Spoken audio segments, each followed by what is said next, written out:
But God calls out to those who he has made, where are you? Where are you? Where are you? And from such a wonderful beginning, that innocent, pure relationship that God has created between him and mankind, friends, that has been infested with spiritual rot. You could call that decision, and we'll come to what's called the flesh later on, that decision, which cannot be blamed on anybody else, sin, we have to take personal responsibility for sin, is what you could call Adam and Eve's first personal moment of inconsistency in terms of their relationship with God. They had gone from trusting God and everything good about God to then doing things their own way, kind of like going rogue a little bit. And in doing that, they did something which has caused great consequence for the whole of mankind. Because as they ate from that tree, which interestingly meant that then they started experiencing shame and hiding away from the very one that could help them, what had happened is they had started a process that means that every single generation of mankind is born inherently with a sin nature.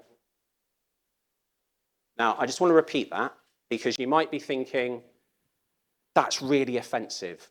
That's like saying I've been born with a sin nature just because Adam sinned. Well, friends, I've got good news for you, because if the actions of one man over here can cause your sin nature over here, here's the good news.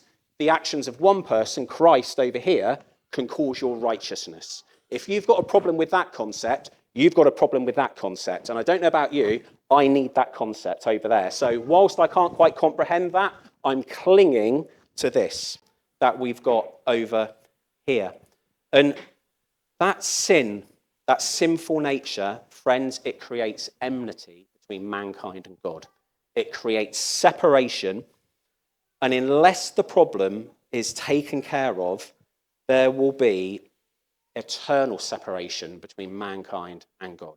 When we start thinking about matters eternal, put your faith in Christ, your eternity looks radically different to if you do not put your faith in Christ. And we heard about this thing called the cross that we sung about earlier on, just a little bit later. Friends, when we look around, do we see sin in the world today? Do you see evidence of this sinful nature? When you turn on the news, when maybe we pop open our phone, it is everywhere. I just want to ask a question, which is, and this isn't to beat us up, it's just to be real and to remind us. When we look in the mirror, do we sometimes still see sin closer to home than we'd like it to be? I do. And if I don't see it in my actions, I know it's rumbling around in my head. Sometimes just in attitudes towards things. The depth of what Christ is saving us from, and he has already saved it from us, but we're being saved day by day in terms of our transformation away from sin. Friends, we shouldn't normalize what's going on. There is a supernatural effort that is going on in our lives. God, absolutely 100%, is in the driving seat, having even caused our faith in Christ to make us more like Christ. But sometimes we can have really annoying kind of like hands on the steering wheel, which are making the journey a little bit bumpy, taking some detours. God's still going to get us to the destination, just might take a little bit longer, and it might be a little bit more painful than it was ever intended to be. And we should not play with any remaining sin in our lives. Sin affects decisions, it affects relationships, it affects where we go, it affects what we do, it affects how often we do things, even things that we know are good for us. That is how powerful sin is, okay? But I don't want to dress sin up as almost like this ghoulish figure in a dark cloak to make it almost like some type of, alternative to God.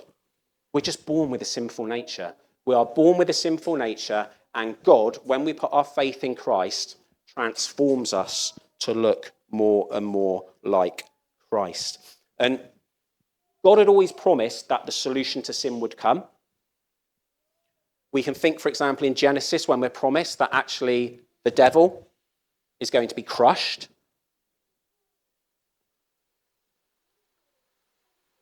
But our saving by Christ goes much deeper than just actually seeing any type of transformation in our lives. Our saving by Christ also means we can once again enjoy that relationship with God. We can enjoy the purity and the intimacy of being in a relationship with God. And without faith in Christ, there is no relationship with God.